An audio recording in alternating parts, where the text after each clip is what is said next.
নাটোরের নলডাঙ্গা উপজেলার বিপ্র বেলঘরিয়া ইউনিয়ন পরিষদের ২০২৫-২৬ অর্থ বছরের ৩৩,২০,৫০০ টাকার উন্মুক্ত বাজেট ঘোষণা করেন চেয়ারম্যান শাহজাহান আলী।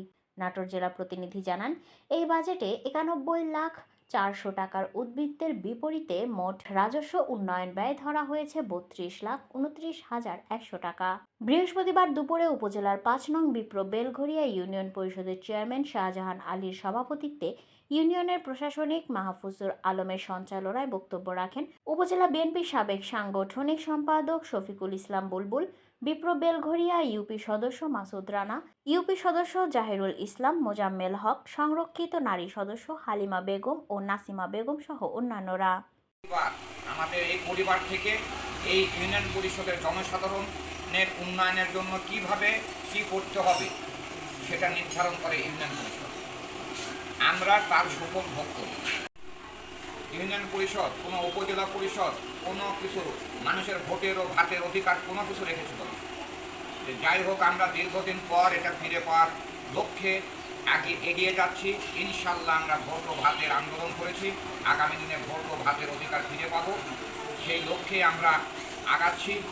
এই উর্বর মাটির ইউনিয়ন, এই উর্বর মাটির সন্তান, এই ইউনিয়নের প্রথম মন্ত্রী হয়েছেন আমাদের এই ইউনিয়নের সন্তান, সাবেক এমপি, সাবেক মন্ত্রী অ্যাডভোকেট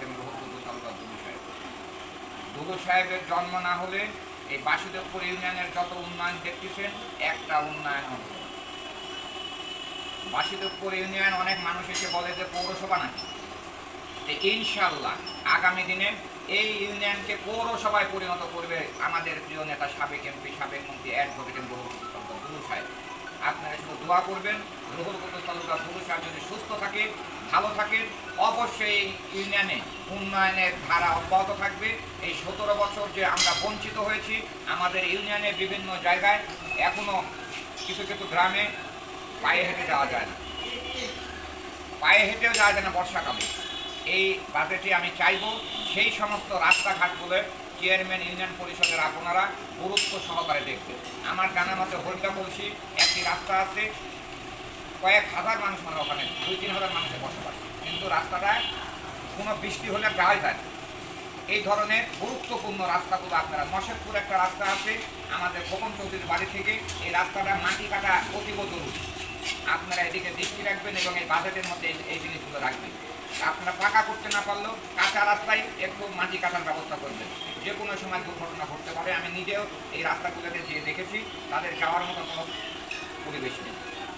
আর আপনারা ইনশাল্লাহ এই দীর্ঘ বছর আপনারা এটা আপনাদের শেষ প্রান্তে, আমি চাই এই ২ বছর আপনারা অন্তত ইউনিয়নের সুন্দরভাবে ইউনিয়নের স্বাস্থ্যসেবা, ইউনিয়নের মানে বিশুদ্ধ পানির সেবা, এগুলোর দিকে আপনারা নজর দিবেন এবং সুন্দরভাবে আগামী দিনে ইউনিয়ন পরিষদে ২ বছর আপনারা সুন্দরভাবে চালান। এর আগে ইউনিয়ন পরিষদে হবে না, এই বাজেট বাস্তবায়িত হতে হবে। আগামী দিনে আপনারা এই বাজেটে যা যা করতে চান, একটু আমার মনে হয় যে যে এলাকার উন্নয়ন করবেন সেই এলাকার মেম্বার সাহেবেরাও একটু গণ্যমান্য ব্যক্তিবর্গকে একটু দেখে নেবেন, আমাদের নেতৃবৃন্দকে একটু দেখে নিয়ে একটু পরামর্শ করে এই রাস্তাটা করা যায় নাকি বা কোনো কিছু করা যায় নাকি, এই ধরনের বিষয় নিয়ে আপনারা একটু নজর দেবেন। এবং আমাদের একটাই আমাদের স্বাস্থ্য কমপ্লেক্স আছে, ছোট হোক, আমাদের একটা স্বাস্থ্য কমপ্লেক্স আছে, এটা অন্য অনেক ইউনিয়নে নাই। এটাকে কিভাবে গুরুত্ব সহকারে আমাদের নাটোরের, এখন আমাদের মাথার উপর একজন নেতা আছে, সেই নেতার সাথে আপনারা পরামর্শ করেন, ইউনিয়ন পরিষদ থেকে যান, এটা আপনাদের গর্ব হবে। এই স্বাস্থ্য কমপ্লেক্সে যেন ডাক্তার, রীতিমতো ডাক্তার বসে, নার্স আসে, স্বাস্থ্যসেবা আমাদের জনসাধারণ যেন পায়, সেই ব্যবস্থার জন্য আপনারা ইউনিয়ন পরিষদ থেকে একদিন আমাদের ঈদের মধ্যে আমাদের মন্ত্রী মহোদয় আসবে।